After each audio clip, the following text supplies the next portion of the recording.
योगेन चित्तस्य पदेन वाचां मलं शरीरस्य च वैद्यकेन योपाकरोत्तं प्रवरं मुनीनां पतञ्जलिं प्राञ्जलिरानतोऽस्मि आबाहु पुरुषाकारं शङ्खचक्रासिधारणं सहस्रशिरसं श्वेतं प्रणमामि पतञ्जलिं गुरुर्ब्रह्मा गुरुर्विष्णु गुरुर्देवो महेश्वरः गुरुः साक्षात् परब्रह्म तस्मै श्री गुरवे नमः हरिः ओम.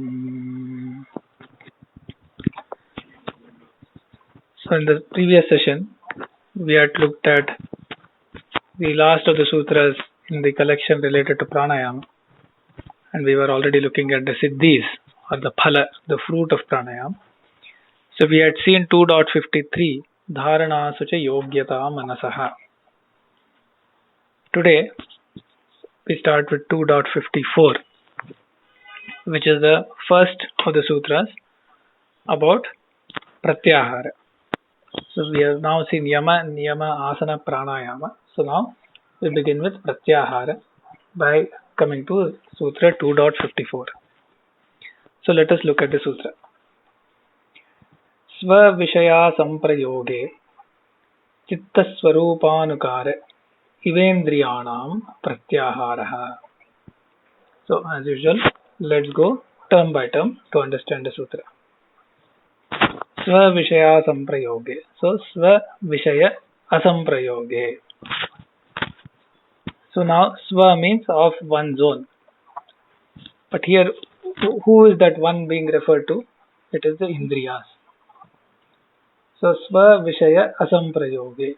So the indriyas are the sense organs, so to speak, and we know we have already touched upon the difference between what normally we would understand by the term sense organs and what the term indriyas mean. So we won't repeat that. So the indriyas, they have their own vishaya. Vishaya means object. For example, the chakshurindriya related to seeing, the vishaya is rupa. So essentially an indriya doesn't cognize an object, so to speak. It cognizes a certain vishaya. So there are the vishayas of shabda, sparsha, rupa, rasa, gandha. So the shrotrendriya, the auditory organ, its vishaya is shabda. Tvakendriya, the organ of touch, the vishaya is sparsha, and so on. So all the objects of the world, the way the indriyas sense that is through shabda, sparsha, rupa, rasa, gandha. Now these are the vishayas of the indriyas. So the sva vishaya means the vishayas of the indriyas. Now sva vishaya asamprayoge. Samprayoga means coming into contact, conjunction. Asamprayoga means not coming into contact, not moving towards. So the absence of conjunction of the indriyas with their vishayas, when that happens, in that state, so that is asamprayoge. So svaviṣayāsaṃprayoge cittasvarūpānukāra. So now the chittam, we know what is chittam by this time. So cittasvarūpa. So chitta itself has its own current state and form. So the cittasvarūpānukāra. Anukaraha means following. So following whatever is the svarupa of the chitta. So the indriyas, rather than going towards, rather than having sannikarsha or samprayoga, going towards, having conjunction with their vishayas, they are having a anukaraha. They are following, mimicking the svarupa of the chitta, the state and form of the chitta. Cittasvarūpānukāra iva. Now the iva means as though. So it is not that the indriyas will be identical to the chitta, because they are different entities in their nature, by their nature. So Indriyas and Chitta are not exactly identical. However, it is as though they are following the Swarupa of the Chitta. So cittasvarūpānukāra iva Indriyāṇāṃ, of the Indriyas. So this is with respect to the Indriyas.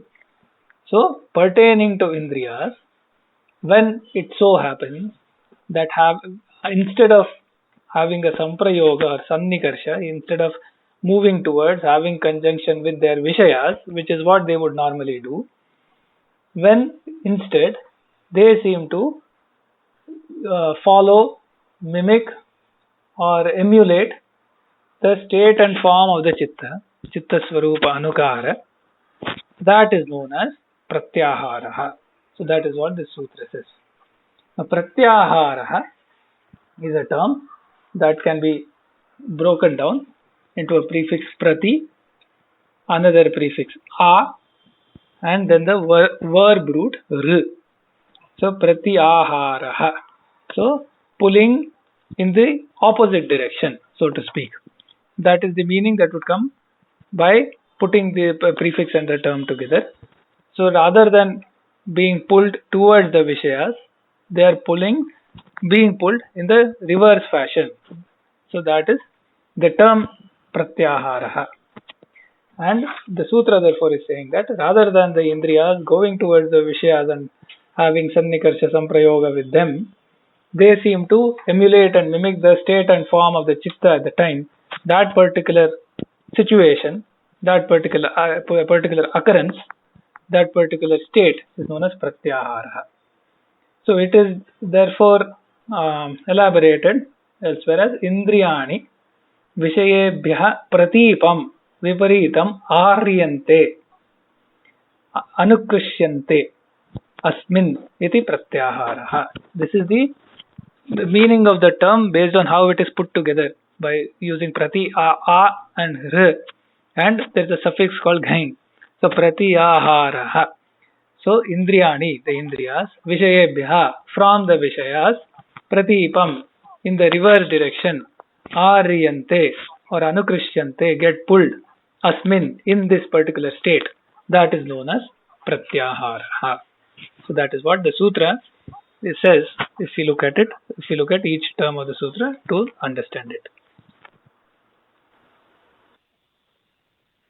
So the pratyāhāraḥ is being commenced, which is one of the Ashtanga limbs, and this is with reference to senses. And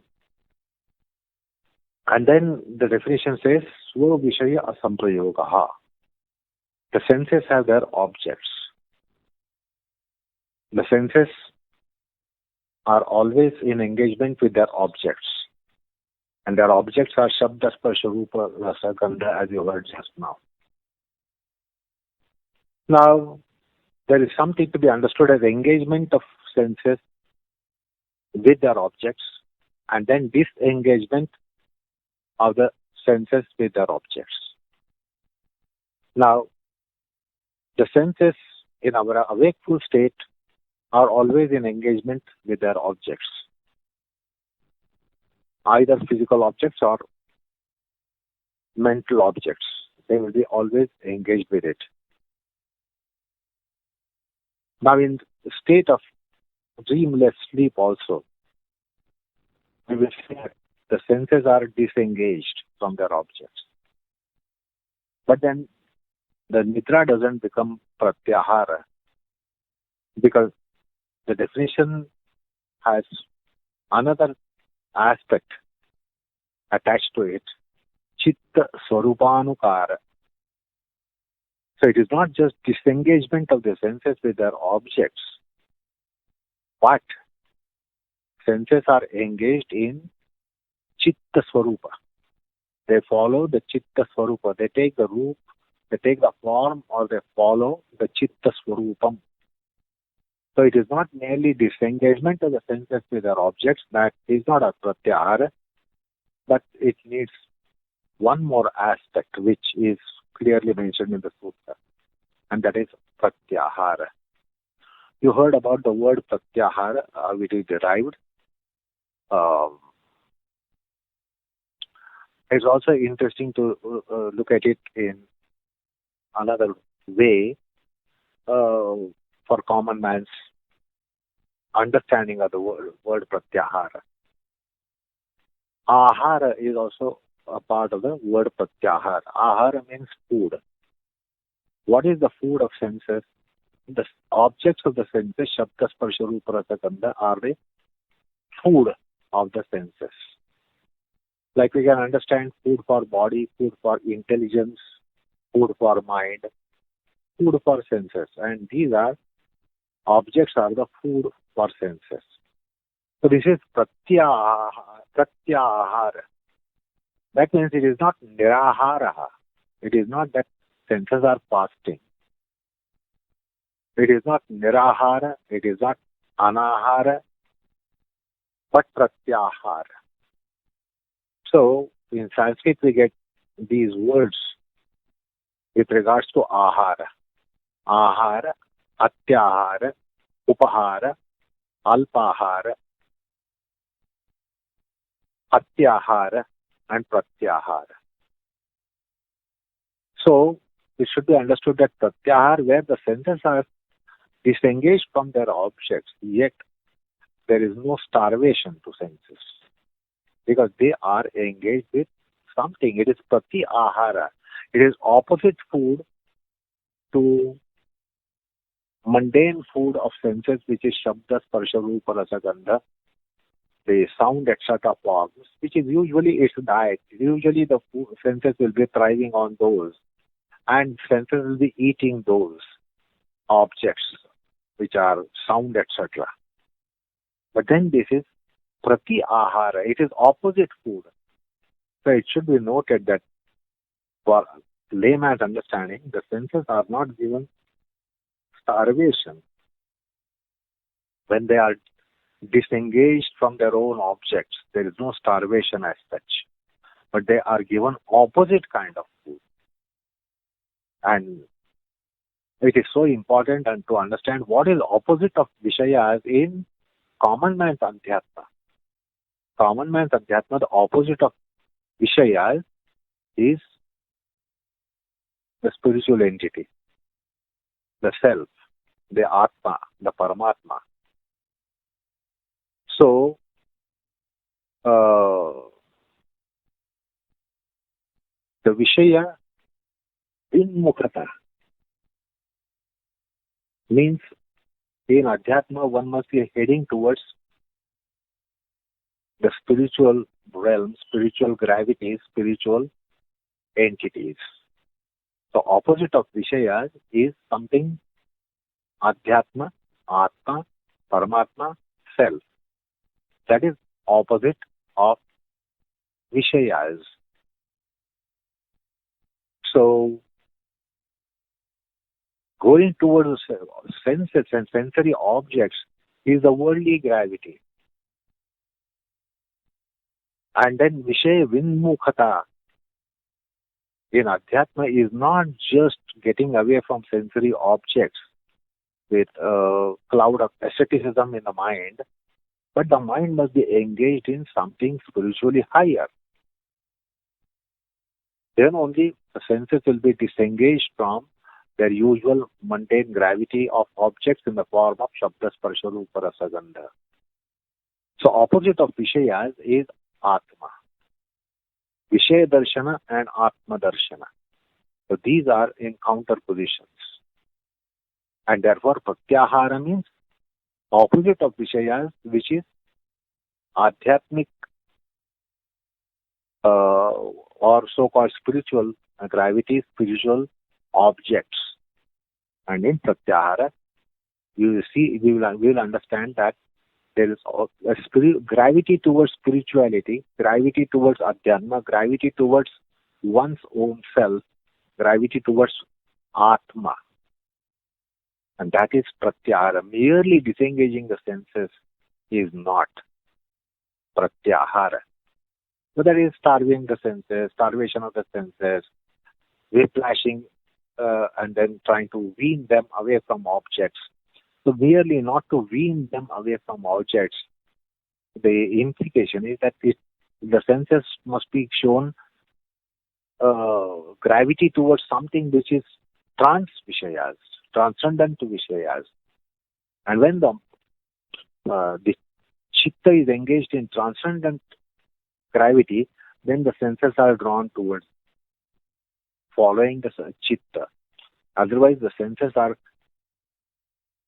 prone to follow towards objects.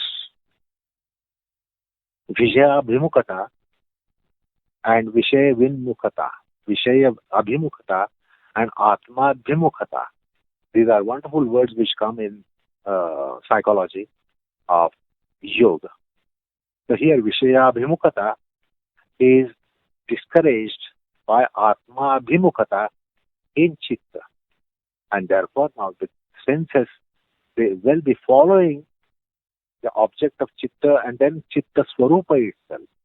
Because chitta svarūpa is adhyatmic. We have seen vritti sarupyam where proximity of chitta or the prakriti makes it seemingly conscious principle. And that's why we get our aham. So we should recall the vritti sarupyam sutra, pratyāhāraḥ sutra, etc., which was discussed earlier. So cittasvarūpānukāra, it follows the cittasvarūpam. And then that is pratyāhāraḥ. And unless the chitta is atma abhimukha, chitta will not go to its svarūpa. Vritti sarupyam itaratra means chitta is taking the form of vrittis. And therefore, pratyāhāraḥ is such a potent measure for nirodham of chitta. In chitta vritti nirodha, pratyāhāraḥ has a significant foundational role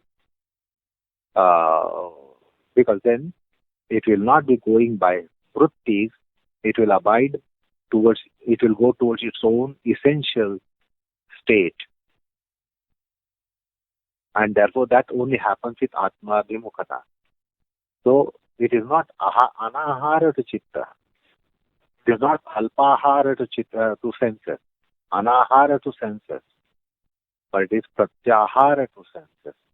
Opposite kind of nourishment, opposite kind of food, opposite gravity, indriyas. So it's a very interesting term. It is worth dwelling into the very concept of pratyāhāraḥ, very term, very word of pratyāhāraḥ. Okay. So when we had looked at the term chitta in the second yoga chitta vritti nirodha, then we had said chit shaktehe pratama sambandha anena. By this, there is the first relationship, first contact with the chit shakti, which is the chitti shakti is the purusha, another term for the purusha. So therefore, chitta as an instrument, it is the one that is directly has a certain type of contact that we have discussed earlier. And then we have also seen that the chitta, when you say vritti sarupram itaratra, etc., the chitta is pulled by the indriyas in the other direction. So therefore we understand here that the chitta has a direct touch of the purusha, a quote unquote touch. And now the indriyas are also following, emulating the state and form of the chitta. And therefore the other pull that the chitta experiences, so to speak, now goes away. Because the indriyas, rather than bringing another pull on the chitta, instead they are following the state of the chitta. And therefore the special status of pratyāhāraḥ. Incidentally, pratyāhāraḥ is a technical term used elsewhere also in Vyakarana Shastra, etc., with very different meanings. But the meaning discussed here is what was just described. Okay, so now let us look at what Vyasa has to say. So Vyasa begins by saying, svaviṣayāsaṃprayoga bhāve cittasvarūpānukāra iva iti citta nirodhe cittavat niruddhāni indriyāṇi. So Vyasa is essentially saying, what does it mean when the cittasvarūpānukāra is being mentioned?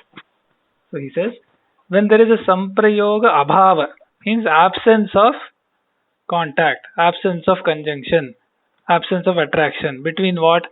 Between the indriyas and their vishayas, the senses and their objects. When in that condition, cittasvarūpānukāra, so emulating the state and form of the chitta. Now he is explaining by examples. What does that mean? Chitta nirodhe. When the chitta is in a niruddha state, when the vrittis, the state and form of the chitta undergoes a restraint. See, as we have seen earlier, it is not restrained. It is not something to be restrained externally by pressure. It is something that undergoes restraint on its own when certain kriyas, certain other samskaras, etc. fructify. So in that case, when the chitta has a nirodha in that state, chittavat, similar to that chitta, niruddhani indriyāṇi. Similar to the chitta, the indriyas also are restrained. So chittavat niruddhani indriyāṇi. Netara indriya jayavat upayantaram apekshante. Now this is a key point he is making. He says, na itara indriya jayavat. So there are other upayas to bring the senses under control. Okay, and we have seen that.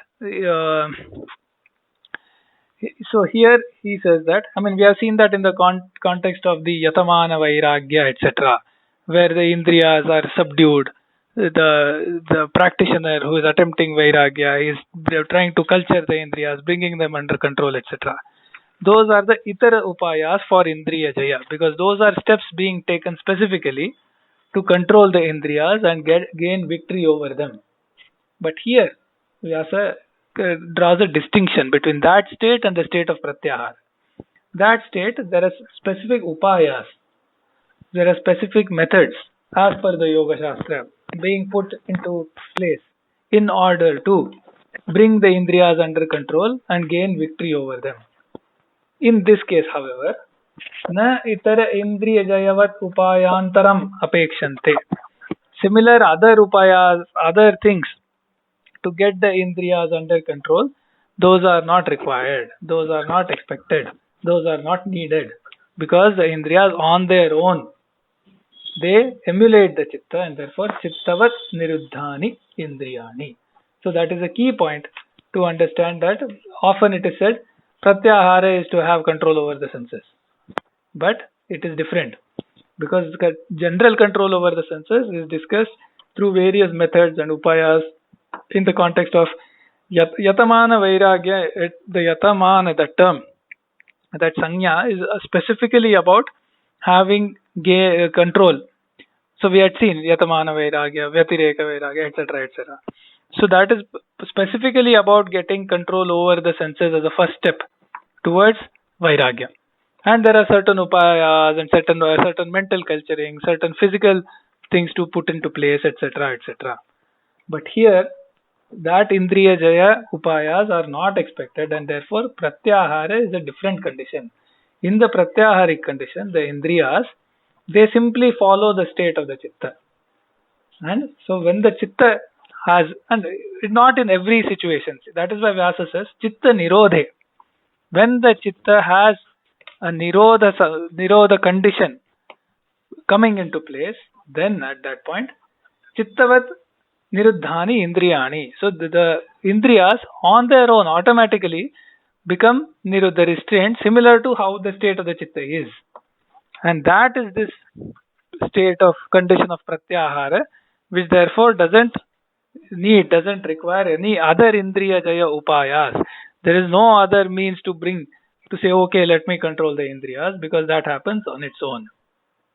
Then further he gives a very nice analogy. He says, yatha madhukara rajam makshika utpatantam anutpatanti nivishamanam anunivishante tatha indriyāṇi chitta nirode niruddhani ityeshah pratyāhāraḥ. He says, when the Madhukara Raja, so this is the, which normally in English we say queen bee. Okay, so in the insect world, where there's a community of insects, there is often something called a queen bee. So here it is said Madhukara Raja.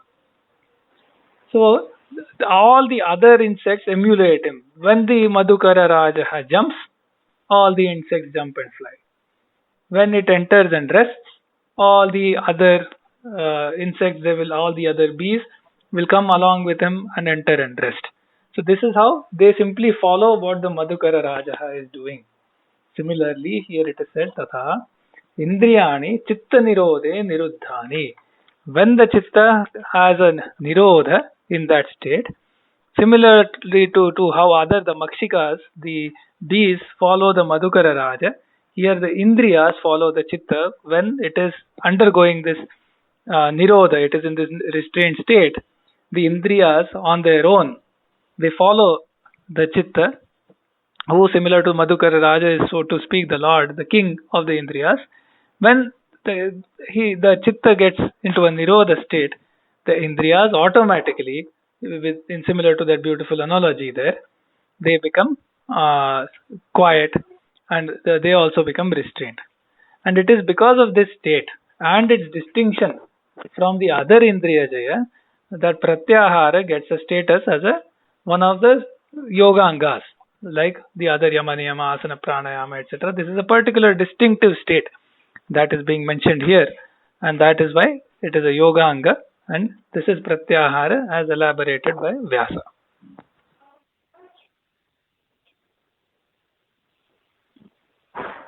So the senses have two gravities to operate.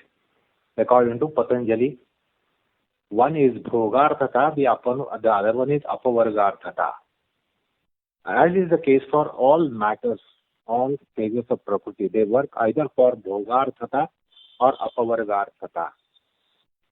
And when the senses are in their mundane role or in the gravity of mundanity, the senses are going towards the objects.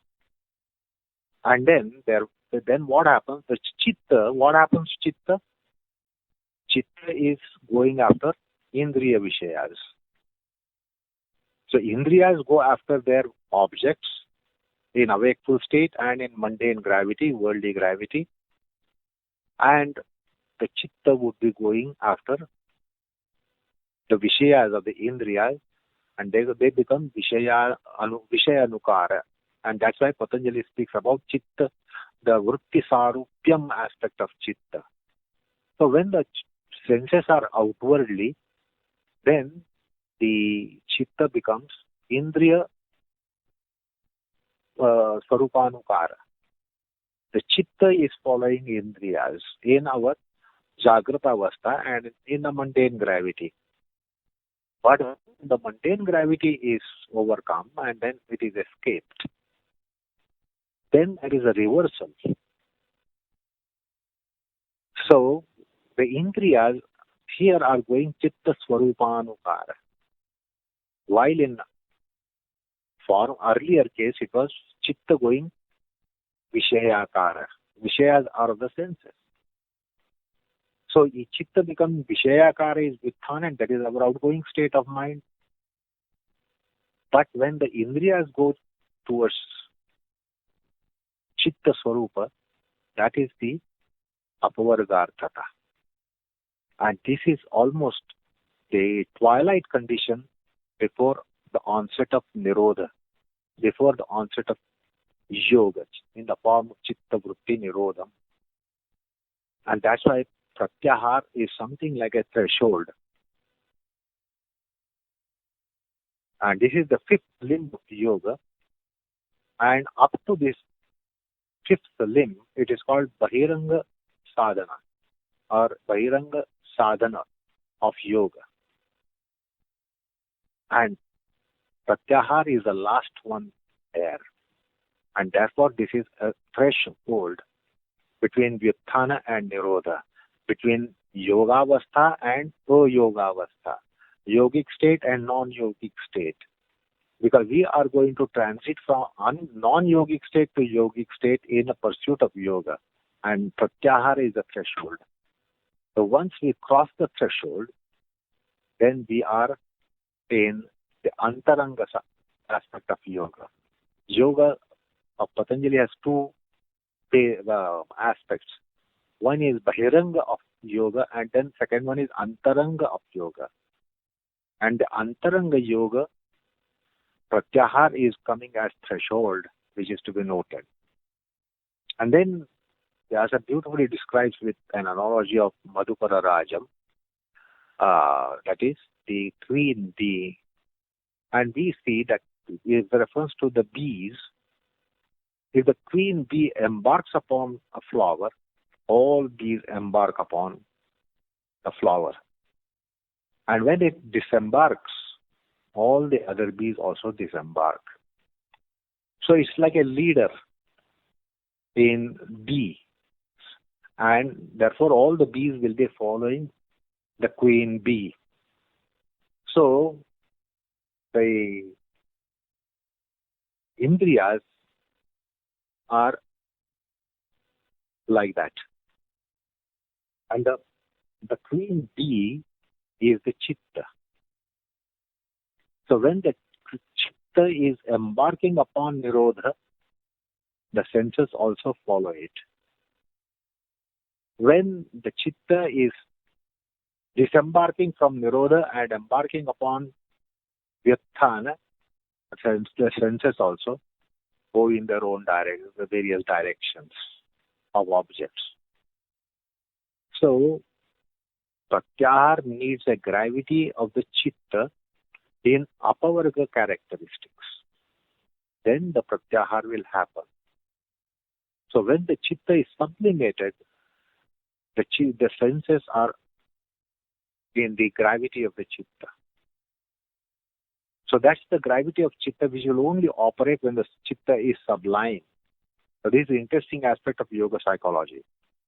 When the chitta is sublime, the senses get into its gravity. And when the chitta is not sublime, but very mundane, caught in the mire of mundanity, then the senses can go towards the objects easily. Because the chitta itself is outwardly. That's called vyatthānāvastha of chitta.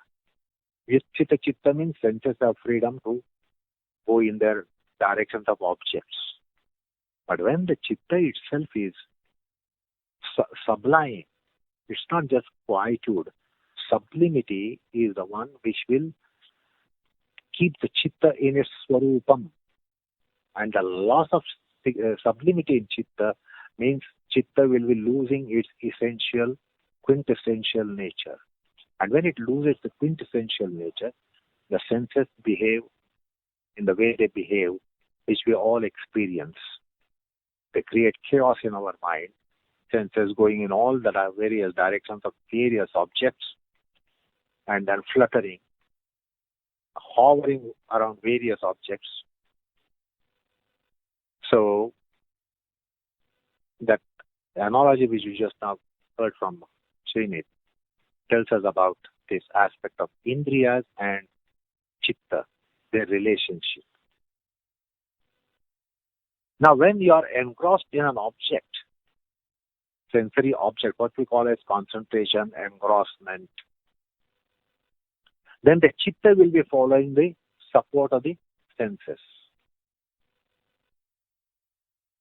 But here it is opposite. Senses are going into the swarupa of chitta. They try to emulate, they try to follow. So suppose you are reading a novel and you are totally engrossed. When you are engrossed, so many things pass from around you, you don't take notice. So many sounds are happening around you, but you don't take cognizance of those sounds.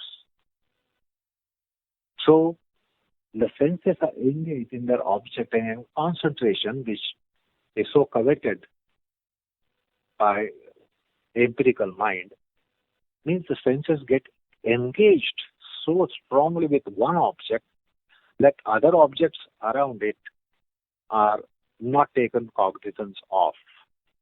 And in that case, the chitta is going ivendriyāṇāṃ. And now here, the indriyas themselves are going cittasvarūpānukāra. So there is no pratyāhāraḥ if you are concentrating on a sensory object. If you are absorbed in reading, hearing, etc., sensory acts, absorbed in your sensory acts, it is not pratyāhāraḥ. It is engagement with the object. And the chitta in that case is going after. The chitta is in the gravity of senses. The chitta becomes slave of the senses. It has to but follow the senses. But here it is chitta going into the gravity of indriyas going into the gravity of cittasvarūpam. And that needs, in yoga psychology, not only white condition, but tranquility, neutrality, virginity, sublimity, purity, piety, sanctity, nobility. And sublimity is so important. So in our sublime condition, our senses don't misbehave. And the senses come under a gravity which is adhyatmic gravity, paramarthik gravity. So we can see that how pratyāhāraḥ can happen by sublime condition of the mind. And there it is going towards the nirodha dharma. So we'll have to understand the nirodha dharma of the chitta and senses. And that is the apavarga role of senses. They can play that role as well. It is not that the senses are our aliens in yoga. The senses also can operate in that gravity, and once that gravity is working on them, the senses will be playing a complementary role for our yoga. So we should not be treating senses as aliens. Only when they are in bhogarthata, then they are aliens. But the senses have also potentials to be working for apavargarthata according to Patanjali's philosophy. And this is the sign of apavargarthata of the senses, which we find in pratyāhāraḥ significantly. Okay. So Guruji has also nicely described pratyāhāraḥ. He says pratyāhāraḥ is the friend who releases you from the snares of the external world and leads you towards happiness in the delight of the soul. So pratyāhāraḥ, like was said, it is the threshold, and it is this friend who takes you across the threshold towards happiness in the delight of the soul, so to speak. So as he says, Guruji says, then the impulses of nature end and intuitive insight flows freely. And this is the effect of pratyāhāraḥ, says Guruji. So now, let us look at the next sutra, 2.55, that says, tataḥ paramā vaśyatendriyāṇām. Tataḥ. So as usual, after describing a yoga anga, the siddhi, the fruit of its accomplishment is mentioned. So here it says tataḥ from pratyāhāraḥ. Paramā vaśyatā indriyāṇām. Of the indriyas, there is a paramā vaśyata. Vaśyata means control, victory over, etc. So here it is the greatest victory, the greatest kind of control. Paramā vaśyata indriyāṇām. That is what the sutra says. So vaśyata is svatva, being mastery, īshatva, lordship, etc. So that is what vaśyata means. So tataḥ paramā vaśyata indriyāṇām. So Vyasa says, now Vyasa takes us through this journey of the control or victory over indriyas, mastery over indriyas. So what are the different opinions, or what are the different points of view as to what mastery over indriyas mean? So first one, he says, Shabdadishu avyasanam indriyajayah iti kechit. Some people say that not getting entangled, not getting caught in Shabda, etc., Shabda, Sparsha, Rupa, Rasa, Gandha, the objects, not getting entangled in them. This is what is Indriya Jaya. Now, what is this Vyasanam, getting entangled? Vyasa himself elaborates. He says, Saktihi Vyasanam. Vaśyati enam shreyasaha. So, Saktihi, the desire, the attachment, that is what is Vyasanam, he says. And Vaśyati enam shreyasaha, from Shreyaha. Shreyas means what is good, what is noble, what is ordained. So this, it takes you away from that, and therefore it is, and traps you away from that, makes you entangled away from that. So that is Vyasanam, that is Sakti, that is attachment. So this Vyasanam, not having that, Shabdadishu Avvyasanam, not having that, is Indriya Jaya, that is what some people say. And Vyasa makes a side statement. He says, Aviruddha pratipattir nyaya.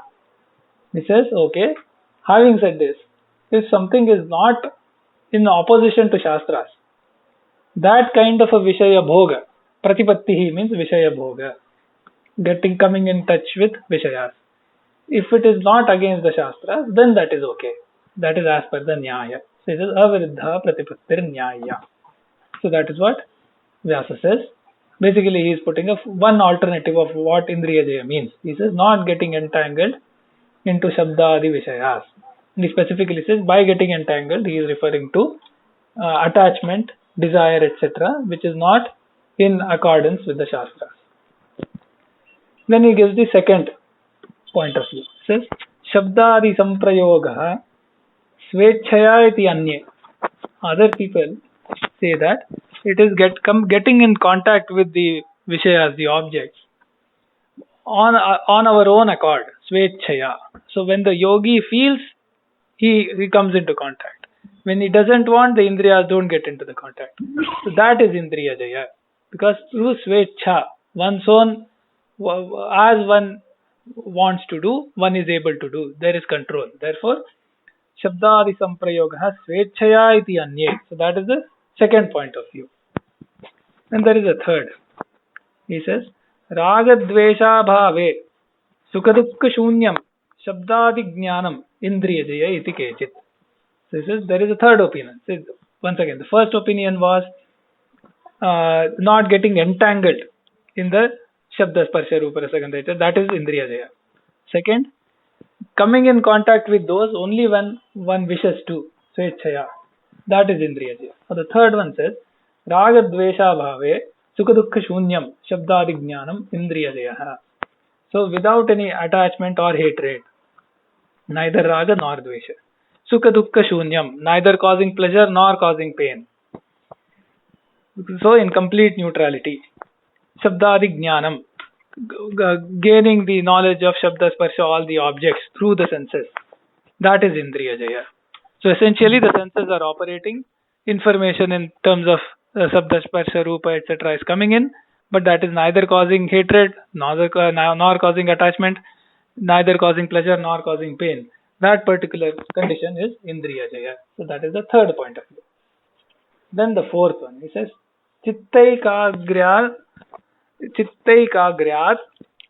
apratipattireva iti jaigishavya.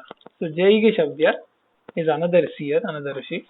He says, as per jaigishavya, Chittaikagryat, because of the ekagravastha of the chitta, because of that, the apratipattihi, the lack of Vishaya Bhoga, lack of coming in touch with the Vishayas, that is Indriya Jaya. So this is the fourth opinion of Jaigishavya, which is what Vyasa endorses and which is what the definition of pratyāhāraḥ is.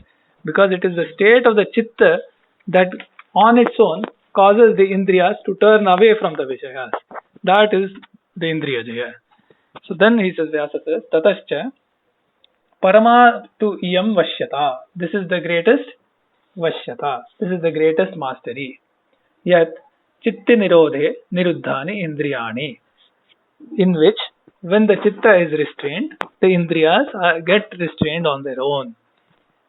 Netarendriya jayavat, without requiring any other means to bringing the indriyas under control.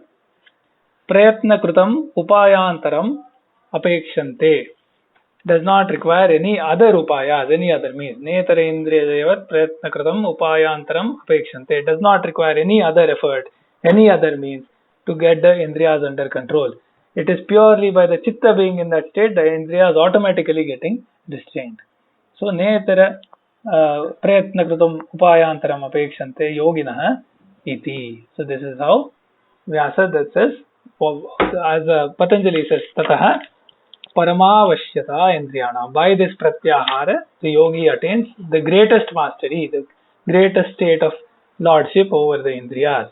And to help us understand why did Patanjali say this is the greatest mastery, Vyasa takes us through other things that could be termed as indriya jaya and then establishes why this one is the greatest mastery. So that is the Sutra 2.55 and Vyasa's Bhashya on it. So Patanjali mentions the fruit of this pratyāhāraḥ in yogic process. By Nirodha Dharma, through Nirodha Dharma, under Nirodha Dharma of the Chitta, the pratyāhāraḥ occurring is the one which gives paramā vaśyata, supreme control or supremacy of control over senses for a yogi. And therefore this is supreme form of pratyāhāraḥ. When something is supreme, there should be something under that calibration. Below being supreme, there will be so many kinds of pratyāhāras, and there should be.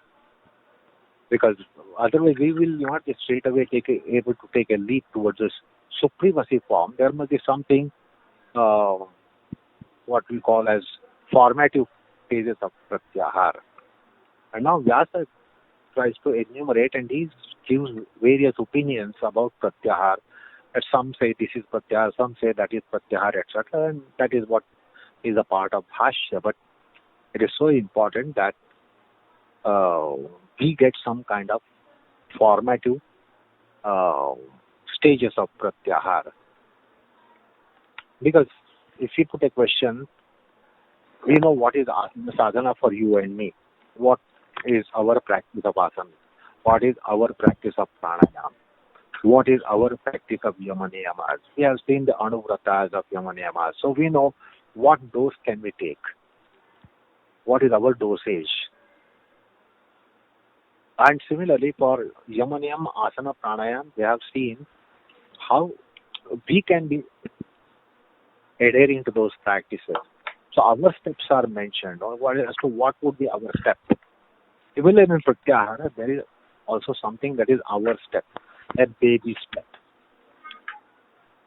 Because when in our times yoga is taught, there is no reference to pratyāhāra as to how the pratyāhāra should be developed, inculcated, and what steps should be taken. And therefore various concepts of pratyāhāra which are prevailing in the thought system are being mentioned. The first thing is very interesting. Shabdadishu abhyasanam. See, that means the senses are going to go after their objects. But if the senses are addicted to their objects, then we know how our life is in disarray. So abhyasanam, the senses should not be having this addiction to their objects. Senses taking their objects is one thing. Consuming the object is one thing. But senses getting into addiction of the object, then it is devastating for all dynamics of life, of any kind of life. It is devastating. So Shraddhadishu Obhyasanam, this is the step that we should start understanding for our pratyāhāra in our Vitthāna avastha.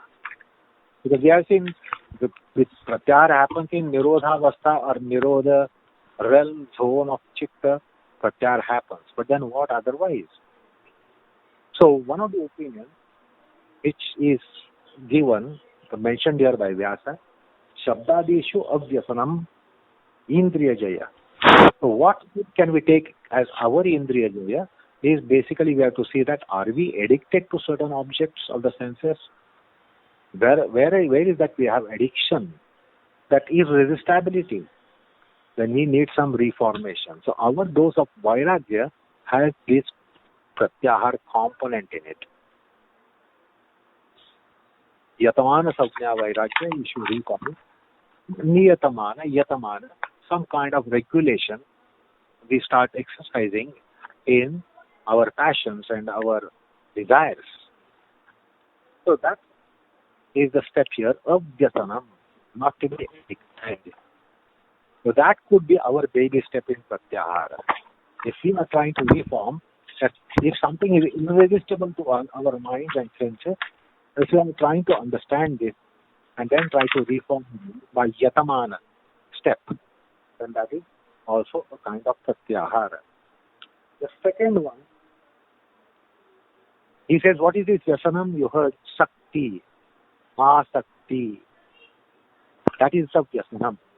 That is addiction. So in addiction, you can see that there is sakti, there is asakti, there is irresistibility. Once that object is at sight, one cannot resist. So that is irresistibility. That is vyasanam. And this vyasanam will be weaning the sadhaka away from what is called as shreya. So as student of philosophy and yoga, we should be aware of shreyas and preyas. So this addiction of the senses to their objects means we are weaned away from shreyaskara marga, shreyas marga. Then we are pushed into preyas. And that's what happens to human mind in mundane clarity. So here he mentions that it is not that you must be starving your senses of their objects. The senses can partake their objects. And then what is ideal? Shastra aviruddha. So if the senses are taking their pleasures as allowed by Shastras, as per injunction of the Shastras, then that also is pratyāhāraḥ. So there is no starvation here to the senses. The senses can partake their objects as allowed by paramā, Shastra, the sadāchara. So that is vyasanam. And there is no addiction, but yet the things are taken by senses. Then next level is shabdādi saṃprayoge svaviṣayā iti anne. Now this is a higher state. Usually we are slaves of senses and we are slaves of sensory objects. But when the objects become our slaves, then that is a higher control, higher level of control. Svaviṣayā. That means we can go on our own accord, is under our control, when to take the consumption of the objects and when not to take. So we can see that there is a greater amount of control of the senses over their objects. And then subjective control, usually in our case, we are slaves of objects. Like a child, when you show all objects of the toy and the child's objects, the child cannot get away. The child is arrested by the objects, toys, cookies, chocolates, sweets, etc. Okay, the child cannot resist. So, when we are slaves of our objects, then that is what is unyogic. But a level should come where we have the control over it. So this shows a control in a yogi's consciousness, where the consumption of objects is in his control. When to take, how much to take, when to stop, when not to take. That is the control. So that is the control on the sensory tendencies. Then further philosophized kind of control. Raga, dvesha, sukha, dukkha, shunyam. Even when we have irresistible object, we pounce upon the object, we have tremendous raga, we have tremendous attachment. And then we are under the gravity of sukham, And that's why we pounce upon the objects. We are almost predators on our beloved objects. Whereas here, because of philosophized mind, when the mind is philosophized, then there is least raga-dvesha gravity and also sukha-dukkha gravity. And then gradually it will become raga-dvesha shunyam, sukha-desha shunyam. So you can see there is greater amount of restraint in the chitta of a person who is able to partake sensory objects without raga-dvesha, without sukha-dukkha. So that is philosophized life. So when the life is philosophized, your sensory consumptions will be taking place on a different level, and that level is also itself called pratyāhāraḥ. So various levels are mentioned, and finally Jaitishabhya's opinion has been mentioned, this time point, which is the yogic pratyāhāraḥ. So when we are full-fledged yogis, we will be getting it out of ekagrya dharma. Chitta parinamas are there. This will be spoken of in the Vibhuti Pada, Nirodha Parinama, Samadhi Parinama, Ekagrata Parinama. So, when the chitta is under Ekagrata Parinama, it is not concentration. Chitta Ekagram is a different concept than Indriya Ekagrata. This is Chitta Ekagram, which is Yoga Dharma. And when the pratyahar which comes out of that is supreme pratyahar. And no pratyahar is thereafter, no measure is needed once this pratyahar measure is in one's quiver. And that is with a yogi. And so Vyasa has expressly mentioned various opinions about pratyahara. That some feel this is pratyahara, some feel that is pratyahara, some feel something else is pratyahara. So he has given those options. Where pratyahara has been considered by various different acharyas. But what is more acceptable here, or what is directly referred to, is the Jaitishabhya opinion, which is mentioned. However, we have baby steps to take, and then we can find some advice for baby steps. From the first one, avyasanam, asakti, and then svaviṣayāsaṃprayoge. That is our control over sensory objects rather than their control over us. And then raga-dvesha, sukha-dukkha shunya, philosophized mind, neutral mind, not polarized mind. And that also is a kind of pratyahara. So these are the pratyahars that come our way, and not the Jaitishabhya kind of pratyahar, because they have not had touch of ekagrya bhumi of the chitta. So ekagrya bhumi of the chitta will give pratyahar, which is the supreme control over the senses.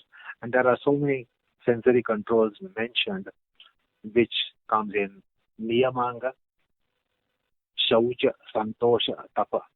That's tapas. Kayendra siddhi, ashuddhiksha, tapasa. It's a kind of control that you gain by niyamanga tapas. Then it comes in kriya yoga, madhyamadhikari yoga, tapasvadhyaye sharpanidharani kriya yoga. There also the tapas comes, which is again a great amount of tapas is with reference to indriya jaya, for the sake of indriya jaya. Then there is another indriya jaya which comes by pratyahara, and then there is yet another one which comes by sayama,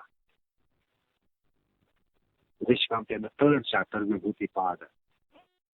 Which pratyahara of Ashtanga is of that nature. And that is paramā vaśyata. You need no other measures in your quiver to be applied now and then, but you have the supreme measures with you. Now, pratyahara has been described. The fruit of pratyahara has been described in the last sutra of sadhana pada, which sadhana pada ends. Okay. So let's look at some references of pratyahara elsewhere. So in Amritanada Upanishad, there's a nice couple of lines. It says, Shabdadi Vishayān Pancha Manaschaivati Chanchalam Chintayed Atmano Rashmin Pratyāhāraḥ Uchyate. So let's think, it says, of the Vishayas, the objects of senses, the Shabdadi Vishayas, and the Mana, as though they are rays of the Atma.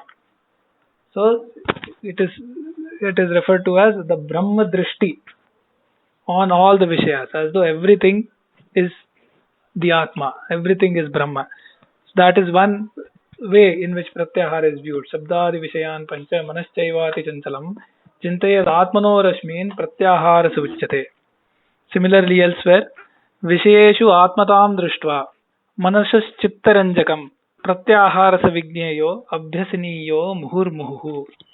So the pratyahara is to be studied gradually by having Atma Drishtihi, Vishayeshu Atmatam Drishtva, considering everything, all the objects of senses as having Atmata in them, as oneself, as one's Atma everywhere, the Brahma everywhere, says that Upanishad. And also there is this notion of Pancha Pratyahara, Pancha Vidha Pratyahara, which is described in the Darshana Upanishad, little bit in the Shandilya Upanishad and elsewhere. So let's look at the Shandilya Upanishad briefly. It says, Atha Pratyāhāraḥ Sa Panchavidaha Vishayeshu Vicharatam Indriyāṇāṃ Balad Āharanam Pratyāhāraḥ. The Indriyas that are moving among the Vishayas, forcefully bringing them in, that is Pratyāhāra. So that is one. Yadyat Pashyati Tat Sarvam Atmeti Pratyāhāraḥ. Whatever is cognized, whatever is seen by the Indriyas, that is Atma alone, that is Brahma alone. Having that internal intuitive perspective, that is Pratyāhāraḥ. Nitya Vihita Karma Phalatyāgaha Pratyāhāraḥ. So the phala, the fruit of all the actions, whether Nitya Karma or Vihita Karma, ordained acts, or things that are to be done regularly as per the Shastras, all the fruits of them, the Tyaga, renouncing them, is Pratyāhāraḥ. Sarva Vishaya Parang Mukhatvam Pratyāhāraḥ. Looking away from all the Vishayas and looking inwards, that is Pratyāhāraḥ, is the fourth. And then, interestingly, Ashtadashasu Marmasthaneshu Kramat Dharanam Pratyāhāraḥ. And this is elaborated in detail in the Darshana Upanishad, where it says, Vayu Makrishya, similar to pranayam. So there is a dharana of the Vayu to be done in 18 places in a certain way. That is also, that is the fifth way, that is also Pratyāhāraḥ. So here in Chandilya Upanishad, the 18 places are mentioned. Padangushta Gulpa Janga Januru Payum Edha Nabi Rudaya Kantha Kupa Talu Nasa Akshi Bhrumadhya Lalat Murdni Sthanani. So right from big toe, foot, the big toe of the foot, the ankle, the calf, the knee, the thigh, the anal region, the genital region, the navel region, the heart region, the throat region, etc. We have seen that already. So taking the Vayu there and having a dharana of the Vayu there, Vayu Dharanam, that also. And it says, Teshu Kramat Aroha Avaroha Kramena Pratyahare. So either in the ascending sequence or in the descending sequence. So this is one place where the various ways of Pratyahara different yogic texts described in different yogic texts are brought together as Panchavida Pratyāhāraḥ. So I thought I mentioned that. And then what Patanjali sort of provides his final opinion and the sort of the greatest state of Pratyahara in his definition, and as Vyasa describes it. Okay, so let us end this session today. As was said, this is the end of the second pada, the second chapter.